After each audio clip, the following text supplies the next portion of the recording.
그 다음에 이 방법을 이용해서 비슷한 방법으로 우리가 많이 쓰는 것 중에 협업 필터링이라는 게 있어요. 영어로는 콜라보레이션이라고 하는 겁니다. 이거를 다른 말로 하면 추천이라는 제도예요. 여러분들이 많이 보는 게 이거죠. 밑에 보는 요거죠. 이게 어디서 많이 봤어요? 교보문고, 그 다음에 뭐죠? 이런 데 보면 물건을 책을 딱 보면 그 밑에 뭐가 나옵니까? 이 책을 같이 산 사람 또는 이 책을 산 사람이 추천해주는 책, 이렇게 두 가지가 뜨죠. 그죠? 같이 산 것도 떠주고 그 다음에 그렇지 않고 추천해주는 책도 뜨고. 그게 뭐예요? 이런 연관 분석, 장바구니 분석을 통해서 A라는 책을 샀으면 B라는 책도 같이 구매하는 확률을 가지고 A라는 책을 샀으면 요 비슷한 책이 있는데 이것도 같이 구매하실래요? 라고 알려주는 거죠. 이게 연관 분석의 의미예요. 근데 그런 거랑 비슷한 내용으로 하는 게 협업 필터링이라는 게 있습니다. 약간 이제 개념적으로나 방법론적으로 약간 틀리긴 한데 같은 개념이라고, 비슷한 개념이라고 보시면 돼요. 그래서 이런 것들 같은 것들이 다 이제 이런 기법들을 이용해서 쓰는 겁니다. 그래서 장바구니 분석 또는 순차 연관 분석 또는 협업 필터링, 이게 다 비슷한 같은 내용이죠. 그래서 같이 연관되어 있는 것들을 같이 어떻게 묶어줘서 같이 팔게 해주느냐, 이렇게 우리가 나와 있는 겁니다. 이제 여기에 이제 실제 이제 그 뭐죠? 저기 책방, 우리 그 찰스 북클럽이라는 거에서 같은 책들을 산 거를 가지고 실제로 분석을 해봤더니 이렇게 나왔어요. 그래서 이걸 가지고 분석을 해봤더니 이런 겁니다. 이 중에서 리프트가 가장 높은 것들을 판매하는 거죠. 요거 딱 보면은 이제 두잇북, 이게 뭐죠? 이게 저기 자기 스스로 이제 하는 그런 거 있죠? 그런 책들을 사는 사람들은 어린이 책들을 같이 살 확률이 높더라. 그럼 와서 요 책을 구매하면 어떻게 돼요? 요 어린이 책 같은 비슷한 이제 유아용 책들도 이렇게 추천해 주거나 아니면은 온라인이다 그러면은 같이 구매한 요런 뉴스 책들 같은 거를 같이 이렇게 해주면 좋겠죠. 자, 보겠습니다. 실제로 돌리는 게 몇 가지 방법이 있어요. 우리가 데이터 마이닝 또는 기계학습을 돌리는 툴 중에서 이제 제일 쉬운 거는 그래픽한 툴은 웨카라는 툴이 있습니다. 웨카라는 툴이 있고요. 두 번째로 R이라는 프로그래밍 툴이 있어요. R. 그 다음에 파이썬이라는 것도 있어요. 데이터 마이닝 쪽은 주로 R을 많이 활용하고요. 그 다음에 기계학습 쪽은 주로 파이썬을 많이 써요. 근데 뭐 어느 걸 쓰든지 상관없습니다. 그 다음에 이제 웨카 같은 경우는 그래픽 툴이라서 좀 초보자들이 많이 쓰기 쉬운, 초보자들이 쉽게 사용할 수 있는 툴이에요. 제가 이걸 왜 하냐면은 여러분들 분석하면 되게 어렵게 생각해요. 근데 얼마나 쉬운지를 제가 설명드리려고 하는 겁니다. 방법만 알면 우리가 기계학습 공학이 아니잖아요. 그래서 뭔가를 자꾸 개발하려고 막 프로그램 코딩하는 게 아니라는 말이에요. 제가 하는 방법을 세 가지를 다 보여드릴게요. 처음에 이게 그래픽 툴입니다. 초보자용입니다. 여기서 요거를 클릭하면은 요게 하나 뜹니다. 자, 요거를 제가 미리 띄워놨어요. 요게 하나 뜹니다. 자, 그래서 이렇게 들어가서 데이터를 가지고 데이터에서 데이터를 오픈합니다. 그럼 요런 데이터들이 떠요. 우리 아까 전에 봤죠? 레드, 화이트, 이게 아까 전에 우리가 봤던 휴대폰 케이스 색깔들이에요. 자, 요렇게 떴어요. 데이터 불러갖고 왔죠? 그 다음에 여기 어소시에이션이라는 툴이 있어요. 얘를 들어가시고요. 여기 들어가서 어프라이어리, 조금 전에 우리가 봤죠? 그죠? 우리가 조금 전에 봤잖아요. 어프라이어리 알고리즘이라는 걸 우리 잠깐 스치고 지나갔죠?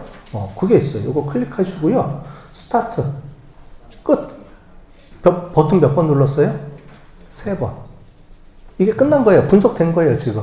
제가 막 여러 개를 막 설명해드렸죠? 설명해드렸는데 이게 되게 복잡하죠. 뭐냐면, 이론을 좀 공부해야지. 왜냐면, 이렇게 딱 봤을 때, 여러분들 이걸 가지고 어떻게 해석할 거예요? 해석을 못 하는 거죠. 그러니까, 툴을 사용하기가 어려운 게 아니고, 해석하는 게 어렵죠. 그래서 이론을 배우는 겁니다. 이론을 배워야지, 이런 값이 뭘 의미하고 뭘 의미하는지를 알아야, 이렇게 분석해서 나오면, 분석은 쉽잖아요. 버튼 한 몇 번 누르니까 분석이 됐죠. 데이터 집어넣고. 그래서 여기서 중요한 건 요겁니다. 리프트 값입니다. 우리가 아까 전에 봤죠. 리프트가 뭐라 그랬죠? 그냥 팔았을 때보다 조건을 주고 팔았을 때 몇 배 정도 살 확률이 높으냐. 이걸 보는 거죠. 봤을 때 어떻게 돼요? 요거죠. 요게 6배나 1.4배나 높게 나오더라. 요게 제일 높은 뭐예요? 규칙이죠. 그죠? 요런 게. 그러니까 요런 것들을 찾아내는 거예요. 그죠? 그러면은 이제 이걸 가지고 리프트가 뭐고 컴피던스가 뭐고 얘가 지지도, 그러니까 얘가 이제 신뢰도거든요. 그 다음에 서포트가 지지도라는 말입니다. 이런 개념들이 뭔지를 알아야 이걸 딱 분석해 놓고 결과가 딱 나면 아 이게 이런 거구나 라고 해석해서 적용할 수가 있죠. 쉽죠? 이렇게 하는 게 이런 방법이고요. 또 한 가지 기계학습을 가지고 하는 방법이 있습니다. 제가 또 볼게요. 기계학습은 딱 봐도 어렵죠. 그죠? 그래서 기계학습은 이런 툴을 이용해서 쓰는데 이게 기계학습에서 나오는 툴입니다. 그래서 파이썬이라는 툴인데 거기 보면 이렇게 좀 쳐야 돼요. 쳐야 돼요. 이거를 우리가 신텍스라고 얘기합니다. 글자로 이렇게 이루어져 있는 거를 신텍스라고 하는데 신텍스를 이렇게 치면 이렇게 치고 근데 잘 보시면 이렇게 파란색 초록색으로 되어 있는 게 있죠. 이게 뭐냐면 남들이 이미 다 개발해 놓은 툴이에요. 툴을 제가 이름만 불러다가 호출하는 겁니다. 야, 나 이거 쓸 거야, 이거 쓸 거야, 이거 쓸 거야. 그래서 막 여러분들이 개발하는 게 아니에요. 개발하는 사람들은 공대에서 다 개발을 해서 이렇게 툴로 만들어서 올려줍니다. 그러면 툴을 이렇게 이용을 해서 우리가 하는 역할은 뭐냐면 이런 툴을 가지고 이 툴이 뭔지를 가지고 우리가 이렇게 넣으면 돼요. 여기다 데이터 불러오고요. 그 다음에 이런 작업 처리를 해주고 그 다음에 여기 보면 이렇게 해서 요 룰을 딱 만들어내는 요 툴을 쓰는 겁니다. 요게 툴이에요. 근데 얘는 내가 개발한 게 아니고요. 누군가가 다 개발해서 올려준 겁니다. 그러면 우리는 그 툴을 호출에다가 이렇게 옵션만 지정해 주면 돼요. 이런 옵션. 그래서 저는 리프트 값이 중요하니까 아까 전에 컴피던스, 서포트 이런 거보다 리프트가 중요하니까 저는 리프트를 중심으로 해서 분석해라 이렇게 만들어낸 겁니다. 근데 저걸 모르면 여러분들이 뭘 써야 될지 모르잖아요. 그죠? 이제 그러면 이제 툴을 못 쓰게 되죠. 그래서 우리가 배우는 거는 이론적으로 이런 툴을 활용해서 우리가 할 수 있을 정도의 이론을 중심으로 해서 좀 배워야 되고 그걸 가지고 이렇게 툴을 넣거나 하는 거는 이렇게 보면 이런 것들이 이렇게 집어넣을 수도 있고요. 아니면 인터넷에 치면 다 적혀져 있어요. 그 카피에다가 그냥 쓰면 돼요. 아니면 제 수업 시간에 올라오는 자료들이 있죠. 유튜브에 가보면 이거 제가 다 올려놨어요. 카페에다가. 그러면 이 카페에다가 올려놓은 거 요거 가지고 그냥 카피에다가 여러분들 만약에 회사 같은 데 들어가면 요 데이터만 바꿔서 그냥 쓰면 돼요. 그러니까 이게 의외로 이게 어려운 게 아니고요. 되게 쉬워요. 우리가 툴을 몰라서 그렇지 툴을 개발하는 사람이 아니기 때문에 툴을 만들어진 툴을 가지고 응용해서 우리가 비즈니스적으로 해석을 하는 거니까 이런 거를 잘 해놓으면 나중에 도움이 많이 되겠죠. 그러니까 여러분들이 지금 뭐 어떤 분야에 어떤 일을 할지를 모르겠지만 이런 툴들을 많이 알아두면 거기서 데이터 같은 게 나오면 뭐 여러 가지 방법으로 분석을 해서 이제 활용하면 좋겠죠. 아까 전에 아침에도 제가 잠깐 갔다 왔죠. 여기서 뭐냐면 이렇게 빅데이터를 분석하는 이유가 뭐냐면 내년도 사업을 하는데 사업 보고서 앞에 요즘은 뭘 넣으라 그러냐면 현황 및 문제점 또는 이런 걸 집어넣게 돼 있어요. 어떤 사업을 해야 되는데 국가 정책을 해야 되는데 이 국가 정책을 내가 국가에서 왜 해야 되는지를 앞에다 써놔야 사업으로 채택이 된대요.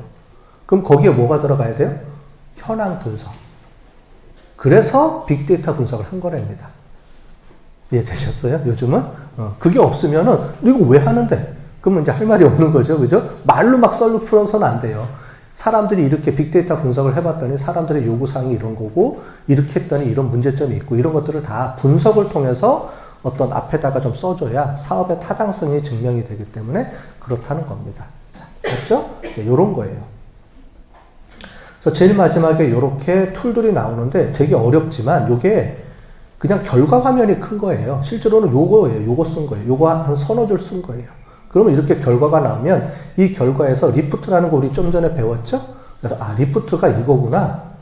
그러면 리프트가 중요한 게 리프트 높은 순서로 솔팅을 딱 해보면 어떻게 돼요? 얘가 제일 높죠.